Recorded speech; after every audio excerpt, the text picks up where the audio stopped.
La venue du Consolateur. Sermon prononcé le 15 mai 1633, jour de Pentecôte. Texte biblique, Évangile de Jean, chapitre 16, versets 7 à 11. Il vous est expédient que je m'en aille, car si je ne m'en vais, le Consolateur ne viendra point. Et si je m'en vais, je vous l'enverrai. Et quand celui-là sera venu, il convaincra le monde de péché, de justice et de jugement. De péché, pour ceux qui ne croient point en moi. De justice, pour ce que je m'en vais à mon Père, et vous ne me verrez plus. De jugement, pour ce que le prince de ce monde est déjà jugé.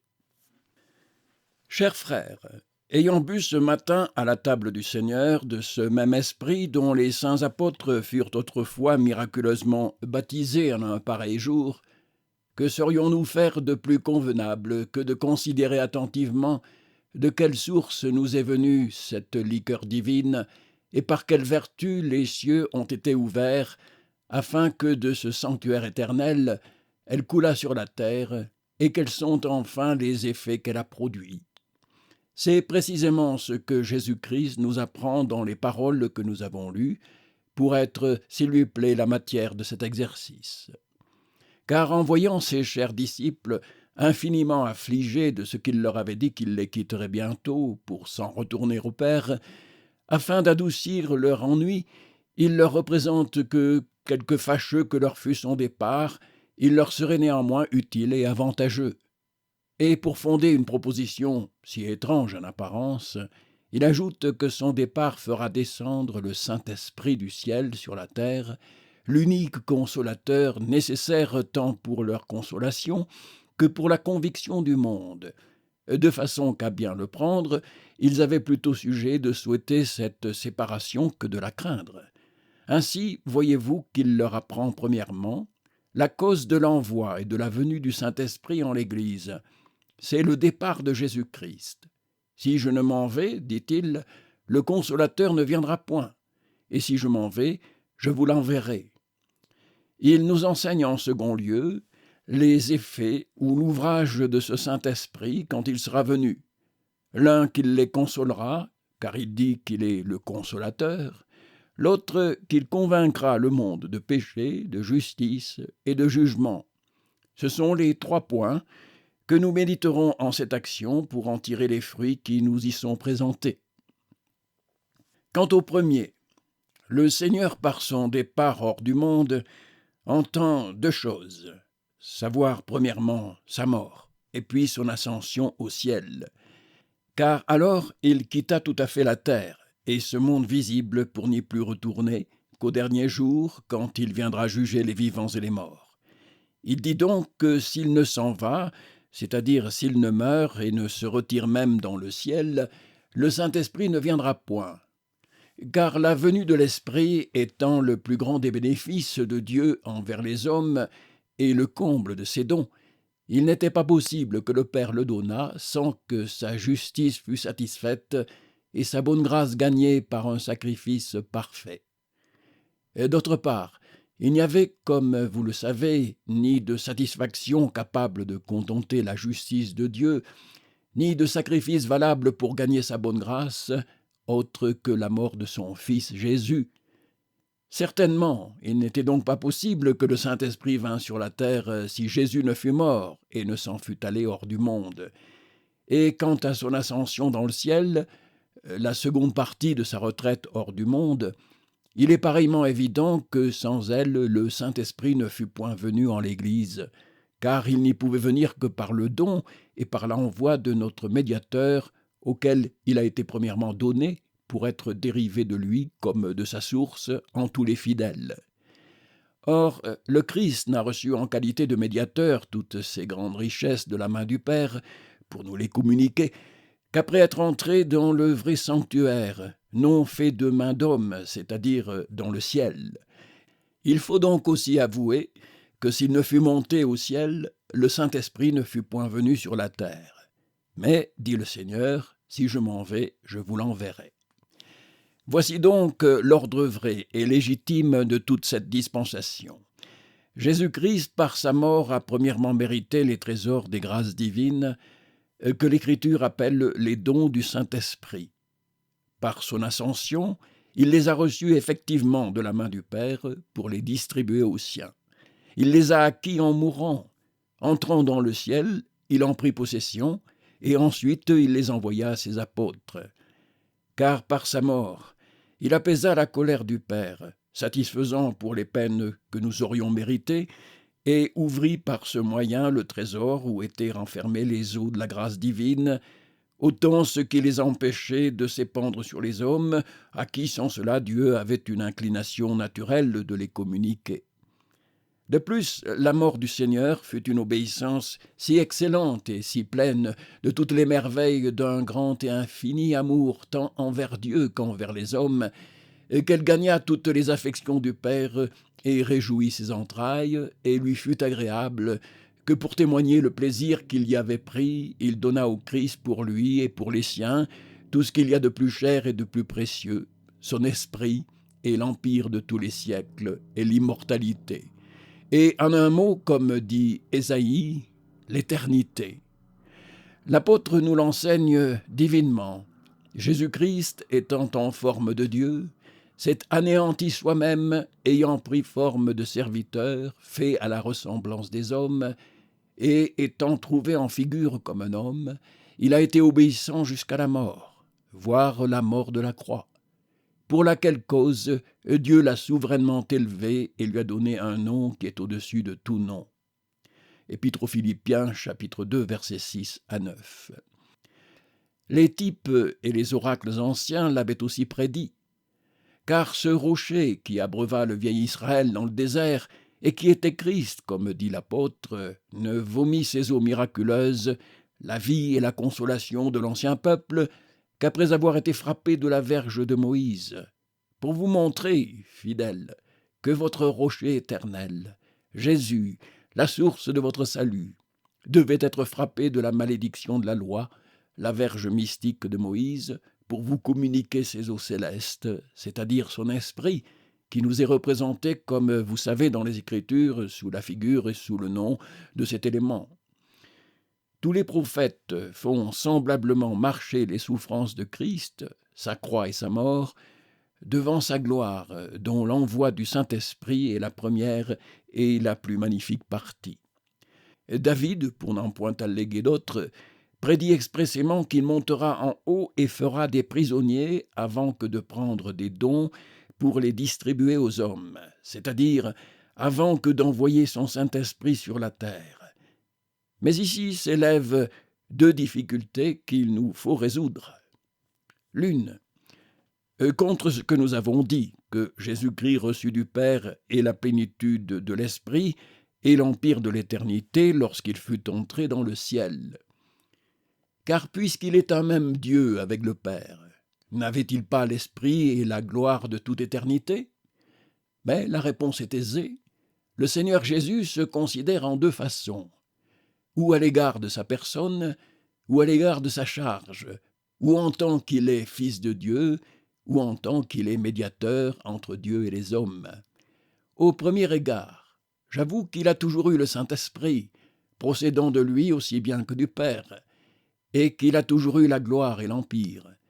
Mais en tant que médiateur, vous voyez bien qu'il y a eu certains degrés en sa dispensation, car il s'est premièrement abaissé, et puis il a été élevé. Il a premièrement combattu, et puis il a été couronné. Ici donc, nous le considérons en tant qu'il est notre médiateur, qui, par le mérite de ses souffrances, a acquis le droit de dispenser cette plénitude de l'Esprit qui était de toute éternité en lui. Et à cet égard, nous disons que pour avoir ce droit, il a fallu qu'il s'en allât hors du monde, c'est-à-dire qu'il mourut premièrement, et puis qu'il monta au ciel. L'autre difficulté est contre ce que nous avons dit, selon l'enseignement du Seigneur, que le Saint-Esprit ne pourrait venir sur la terre tant que le Christ ne s'en fût allé.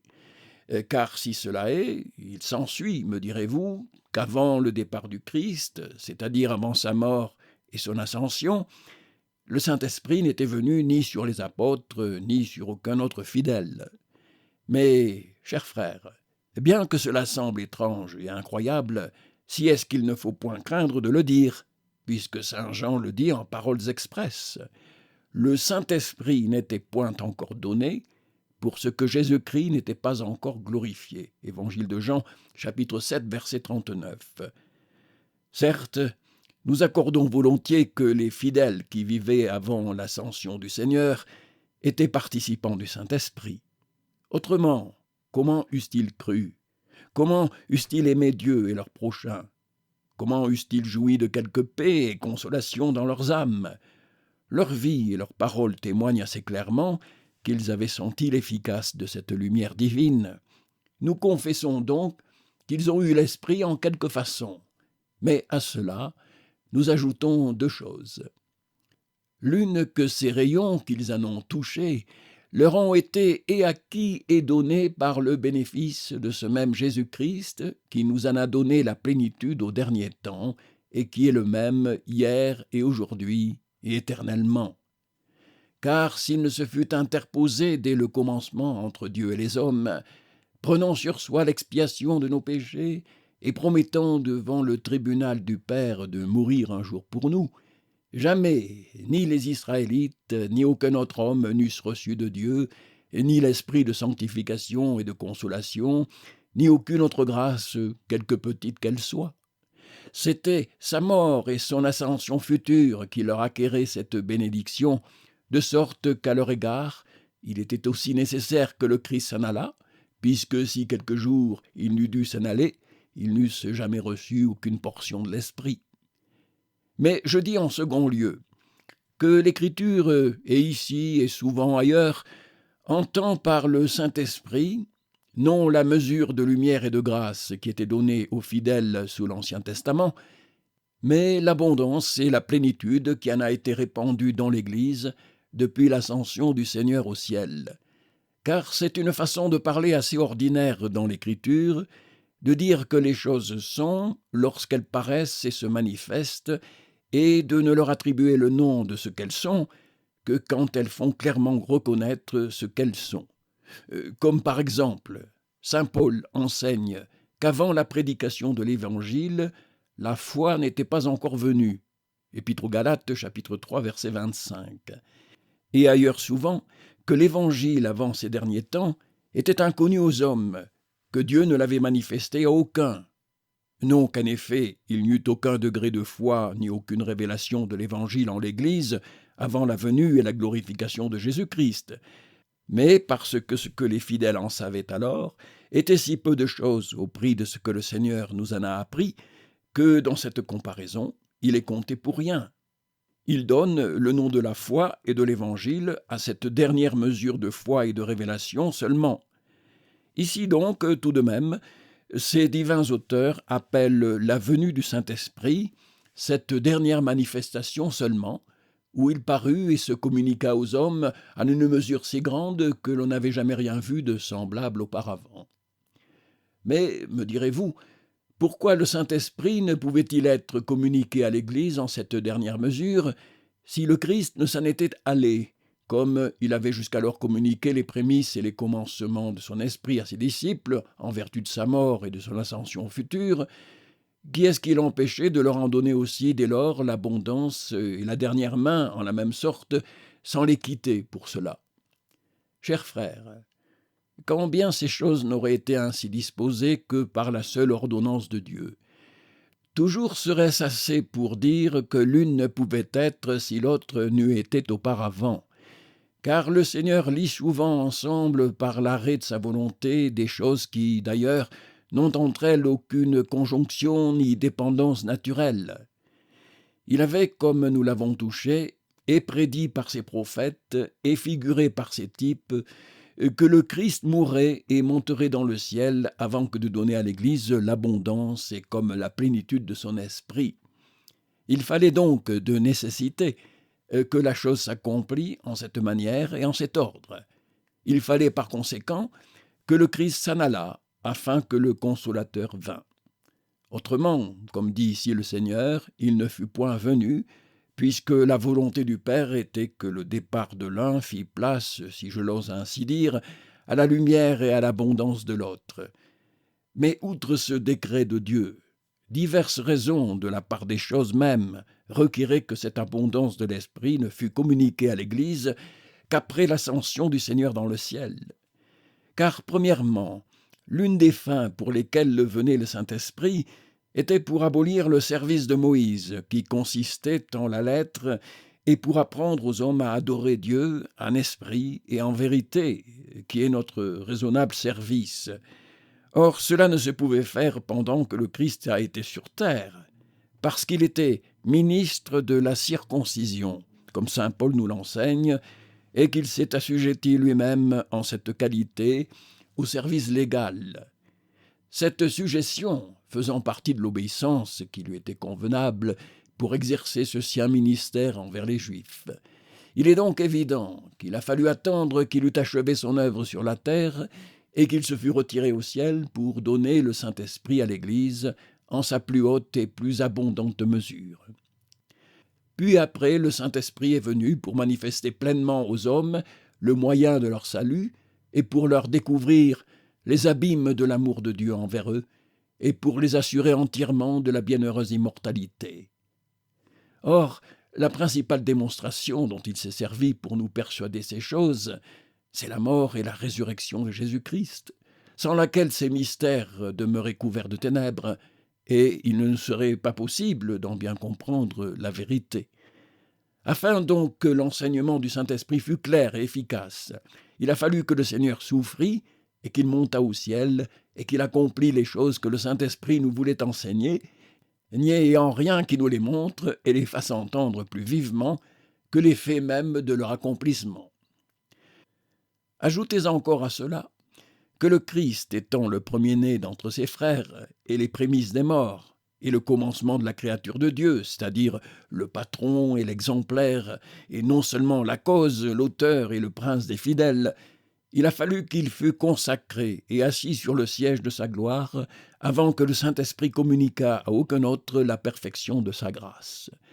Puis donc que le Christ n'a pu être consommé et parfaitement consacré ailleurs que dans le ciel, il a fallu qu'il s'y montrât avant que le Saint-Esprit descendît sur terre. Davantage, le Saint-Esprit est venu cette dernière fois pour purifier nos cœurs de toutes les passions terrestres et pour leur donner des affections purement spirituelles. Or, si le Christ fût demeuré sur la terre selon la chair, notre amour envers lui eût eu quelque chose de terrestre et eût été semblable à la tendresse et à la passion que nous avons pour nos pères, pour nos princes et pour nos amis selon la chair. Comme vous le voyez par l'exemple des apôtres qui eurent pour le Seigneur une affection de cette nature pendant qu'il fut ici-bas avec eux. Pour donc épurer leurs âmes de tout point et leur faire dire en vérité « Nous ne connaissons personne selon la chair, même encore que nous ayons connu Christ selon la chair, toutefois maintenant, nous ne le connaissons plus ainsi. » Deuxième épître aux Corinthiens, chapitre 5, verset 16. Il a donc été à propos que le Saint-Esprit attendit que le Seigneur Jésus fût monté au ciel avant que de venir en l'Église. Enfin, pour ne pas étendre ce discours davantage, le Saint-Esprit étant le sceptre de la gloire et de la puissance royale de Jésus-Christ, il n'a pas été convenable qu'il le fît paraître dans le monde avant que d'avoir été couronné et assis sur le trône. Et cela ne s'étant fait, comme vous le savez, que lorsqu'il est monté dans le ciel, il est évident qu'il n'était donc pas convenable que le Saint-Esprit se manifestât plus tôt. Ainsi, voyez-vous combien est véritable en toutes sortes ce que le Seigneur nous apprend en ce lieu, que son départ est tellement la cause de la venue de son Esprit, que s'il ne s'en fût point allé, le Saint-Esprit ne fût pas venu. Et de là paraît combien est étrange et contraire à la raison la prétention de ceux qui veulent que Jésus-Christ soit encore ici-bas sur terre selon la chair. Car si cela est, il faut donc dire que le Saint-Esprit n'est pas venu. Il faut dire que nous sommes encore sous les faibles rudiments du monde et que nous connaissons encore le Seigneur selon la chair. Mais surtout, jugez, je vous prie, combien est absurde et choquante contre la vérité la cause qu'ils allèguent de cette présence corporelle de Christ qu'ils prétendent si opiniâtrement. Car ils disent qu'il vient ainsi vers nous ici-bas pour nous communiquer son esprit, et les plus estimés de leur parti en parle de sorte qu'à les entendre, vous diriez qu'il ne soit pas possible à Jésus-Christ de nous livrer ses grâces sans être lui-même réellement présent selon la chair dans notre bouche et dans notre estomac. Mais voici le Seigneur qui dit, tout au contraire de cela, que s'il demeurait sur la terre avec nous selon la chair, son consolateur, la plénitude de tous ses biens, ne viendrait pas à nous. Si je ne m'en vais, il ne viendra point, dit-il. Puis donc qu'il nous donne ses grâces et son consolateur en la Sainte Seine, il faut conclure, tout au rebours de ces gens, que sa chair n'y est donc pas présente en sa substance.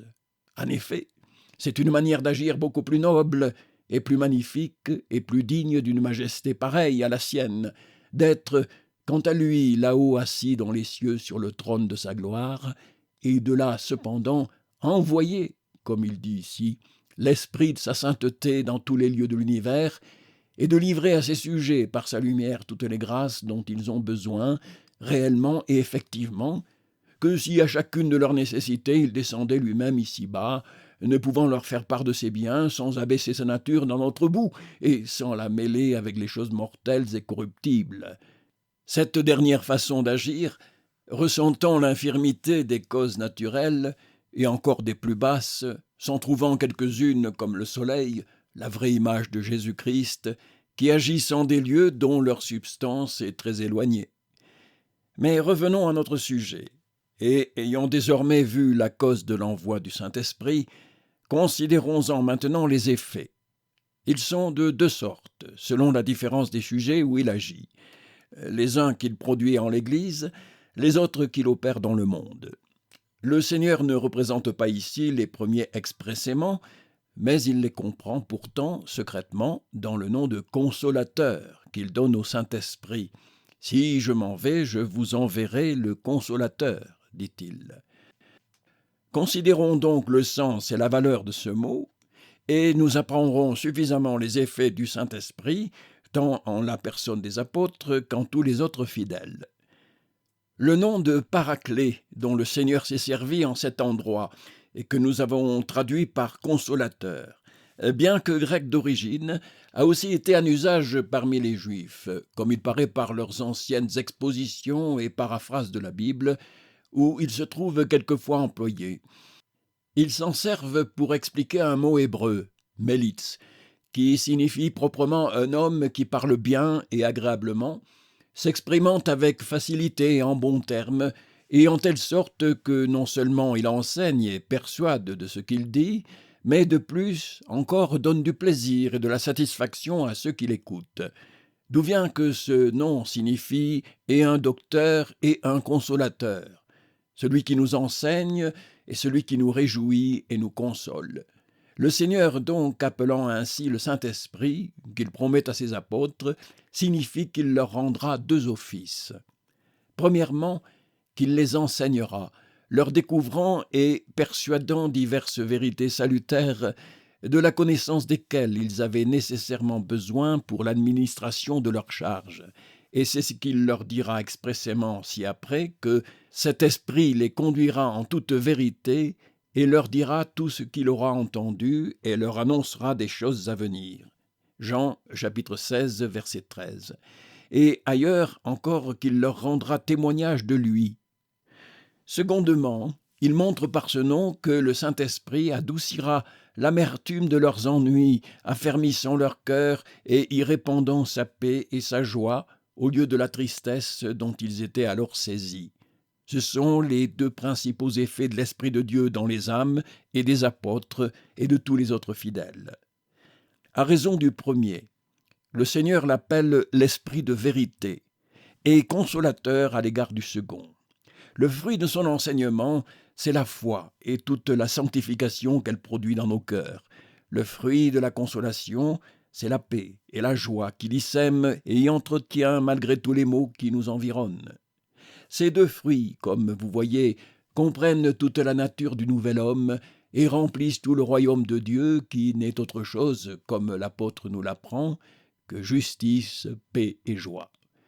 Mais bien que l'Esprit déploie ces deux sortes d'actions généralement dans tous les fidèles, n'y ayant pas un qu'il n'enseigne et ne console, puisqu'il n'est pas possible ni d'avoir communion avec Jésus-Christ sans la foi, la sanctification et la joie, ni d'avoir ces parties-là autrement que par la grâce du Saint-Esprit, si est-ce qu'il les déploya dans les apôtres à qui notre Seigneur parle en ce lieu, d'une façon et dans une mesure beaucoup plus excellente qu'il ne fait dans les autres serviteurs de Dieu.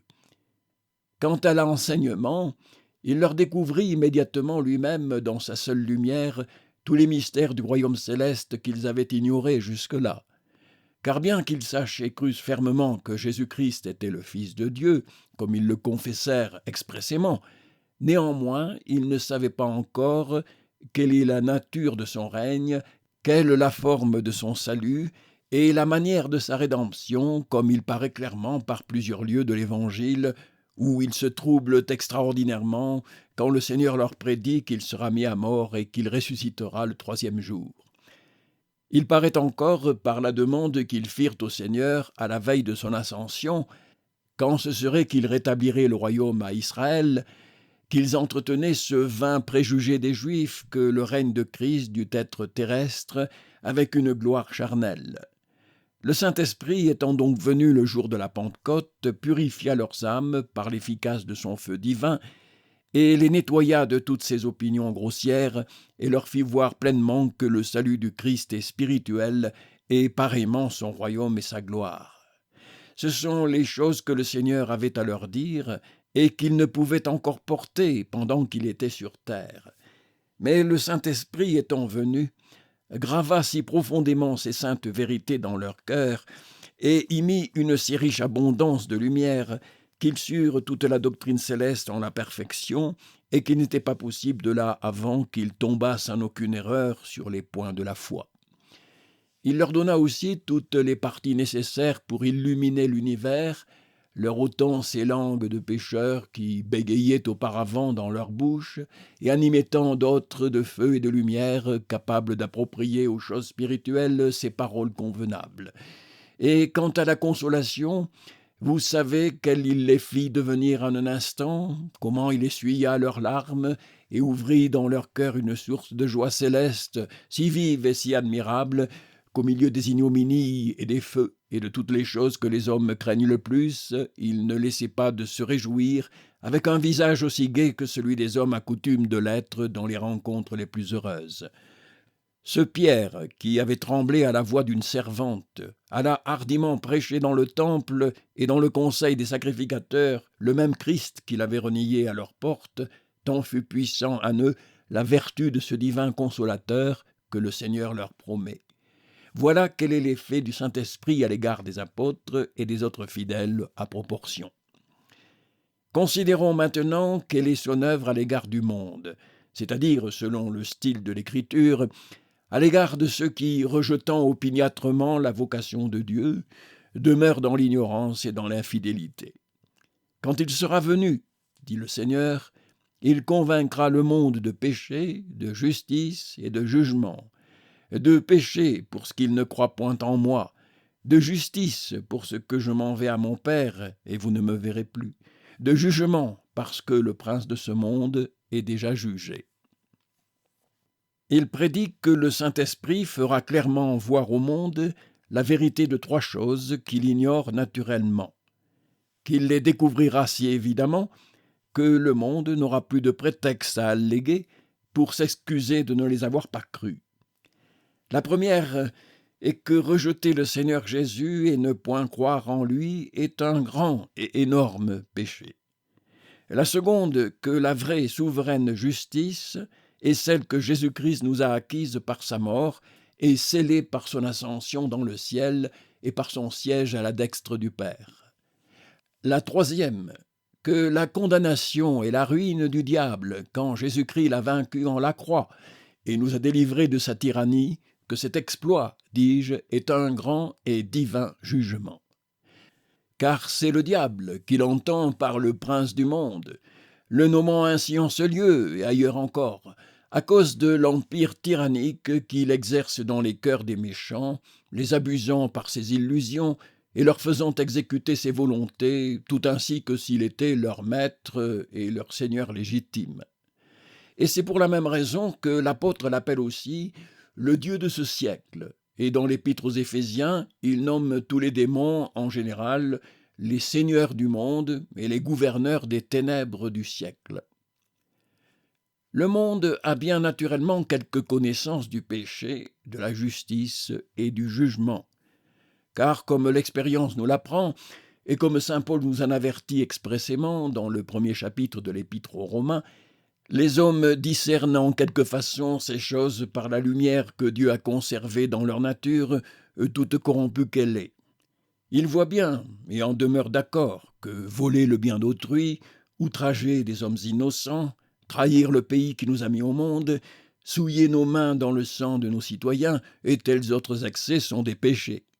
Ils les qualifient ainsi eux-mêmes, et il est à peine aucune nation si barbare et si brutale où ces actions ne soient pas condamnées par le commun jugement des hommes.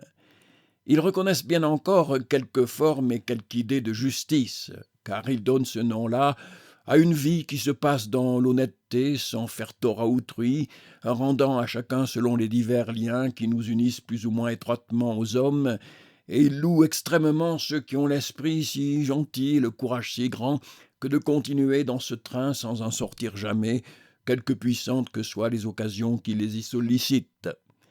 Enfin, ayant appris dans l'école de la nature qu'il y a une souveraine divinité, infiniment bonne, juste, sage et puissante, ils ne peuvent s'empêcher de redouter quelquefois son jugement, quand leur conscience vienne à leur reprocher les fautes qu'ils ont commises. Cette conclusion étant nécessaire et inévitable, que s'il est un Dieu, il hait l'injustice et la méchanceté, et ne peut la laisser impunie. Mais bien que la nature leur apprenne ces choses, elle n'a pourtant jamais enseigné à aucun d'eux ces autres vérités de la foi en Jésus-Christ, de la justice de son évangile et de la condamnation du diable par sa croix. Elles sont trop élevées au-dessus de nous pour les pouvoir comprendre par la lumière de nos entendements. Ce sont des choses, comme dit l'apôtre, que l'œil n'a point vues, ni l'oreille entendue, et qui ne sont point montées dans le cœur de l'homme. Mais Dieu nous les a révélées par son esprit. Première épître aux Corinthiens, chapitre 2, verset 9. Le plus haut point où la raison humaine puisse atteindre par une exacte contemplation de sa propre nature et de la dispensation de Dieu envers nous, et de ses œuvres dans le monde, serait de reconnaître par là que ce Dieu, dont elle admire la puissance et la sagesse, est aussi bénin et patient, et qu'encore que nous soyons coupables, il ne veut pourtant pas nous perdre, puisqu'il nous supporte, et que par sa bonté, il nous conduit à la repentance. Si l'homme n'était pas aussi méchant qu'il est, il pourrait s'élever jusque-là. Encore faut-il confesser que nul n'en est jamais venu si avant, sans l'aide de la révélation de Dieu, tant son cœur est naturellement aveugle et obstiné dans son erreur. Mais de tirer de la simple considération de la nature quelques connaissances, ou même quelques légers soupçons, que Dieu, pour nous sauver, veuille envoyer son Fils au monde, et le vêtir de notre chair, et le livrer à la mort, que dans la foi de ce crucifié consiste la vraie justice des hommes, et que c'est un grand et irrémissible péché de ne pas croire en lui, et que par la croix où il est mort, il dut condamner le diable et ruiner son empire, et que c'est là le grand et terrible jugement de Dieu contre Satan et contre tout son règne, tant s'en faut que ce soit chose possible à l'homme, que les anges mêmes, dont l'intelligence est incomparablement plus pure et plus vive que la nôtre, n'eussent pu en venir à bout. C'est donc que ce que notre Seigneur dit ici, que le Saint-Esprit mettra en évidence par son avènement. Mais, me direz-vous, lorsque les apôtres reçurent le Consolateur 50 jours après la résurrection du Seigneur, le jour de la Pentecôte, Dieu n'avait-il pas déjà manifesté ces choses?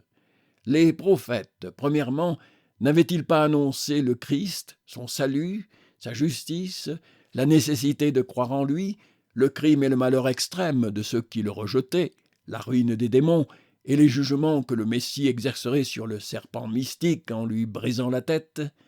Saint Jean-Baptiste n'en avait-il pas parlé encore plus expressément? Et le Seigneur Jésus, enfin, n'avait-il pas lui-même, par sa prédication, par ses miracles et par la lumière de sa sainteté, clairement vérifié toutes ces choses?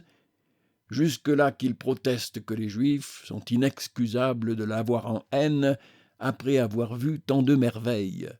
Pourquoi dit-il donc ici que le Consolateur convaincra le monde de ces choses, comme si avant sa venue il n'en eût pas déjà été convaincu?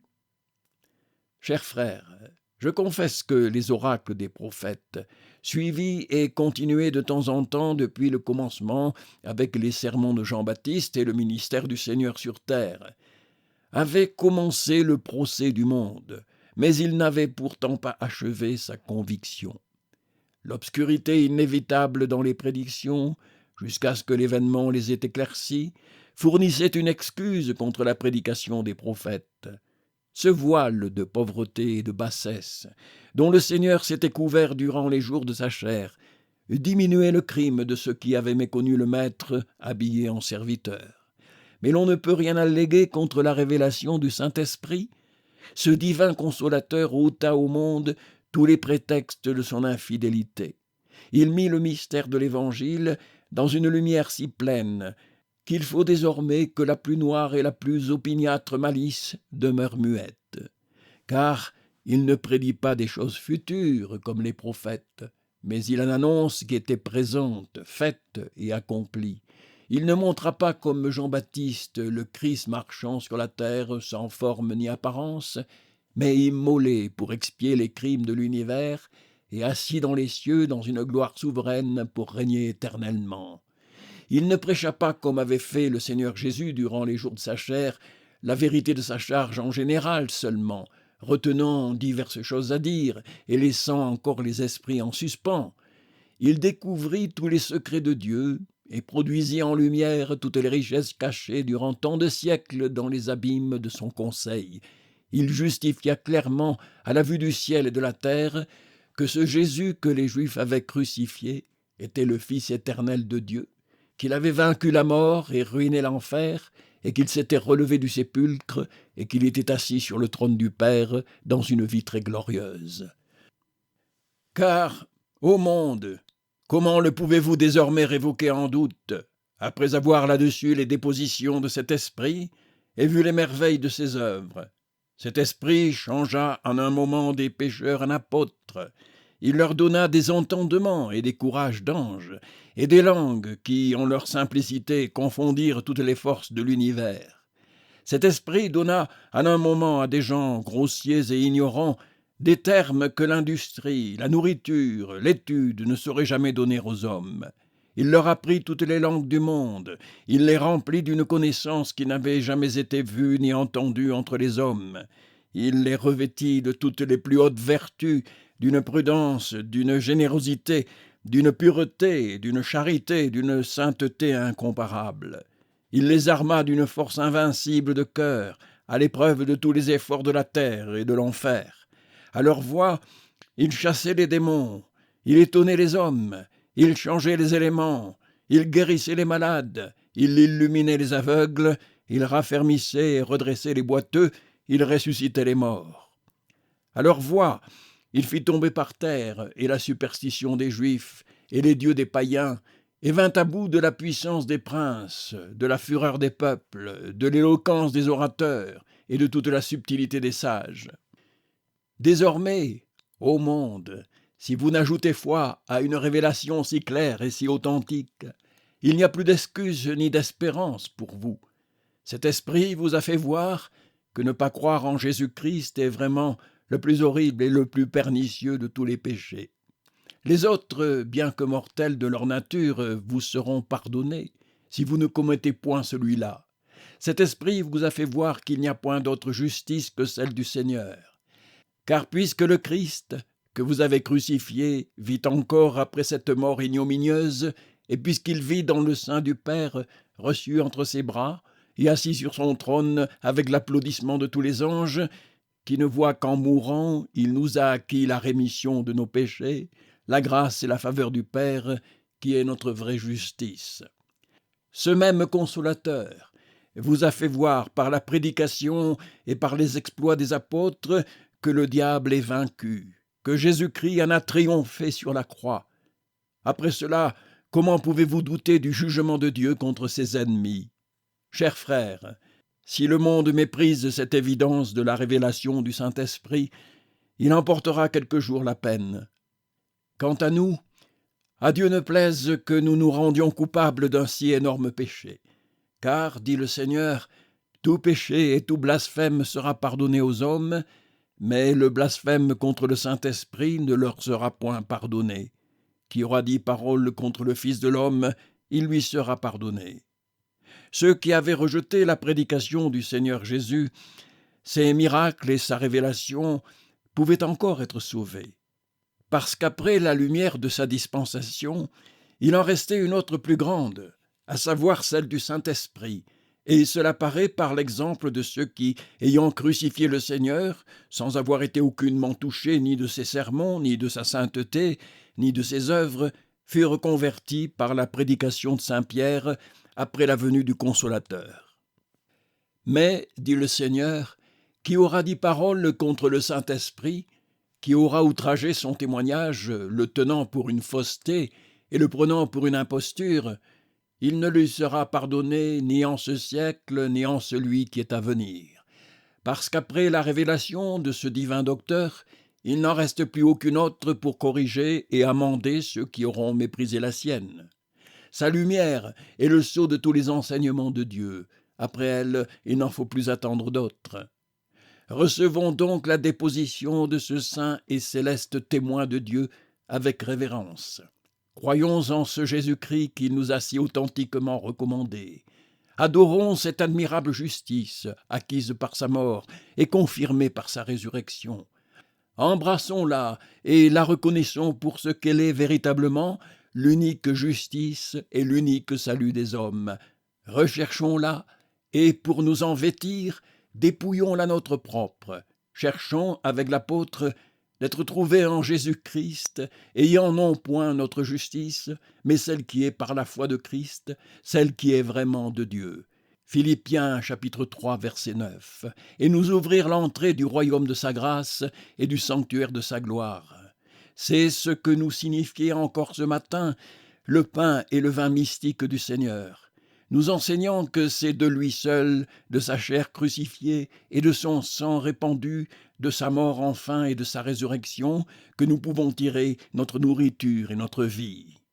Que si nous avons cru à la voix du Consolateur, si nous avons mangé la chair et bu le sang et l'esprit de l'agneau de Dieu, ne craignons plus les puissants ennemis, chers frères, le prince du monde a été jugé. La croix de notre Christ lui a brisé la tête. Notre homme fort l'a enchaîné pour jamais, après lui avoir ôté tout ce qu'il possédait injustement. Désormais, cet ennemi n'a plus d'armes ni de force pour nous nuire. Ce même Christ qui l'a vaincu nous garantira de sa rage. Ce même esprit qui a convaincu le monde et qui nous a certifié la victoire de Jésus nous préservera par ses enseignements de toute erreur et séduction et nous maintiendra à jamais en la possession du salut. Car le Père, fléchi par le sang et par les prières du Fils, nous a donné le Consolateur pour demeurer éternellement avec nous. Amen.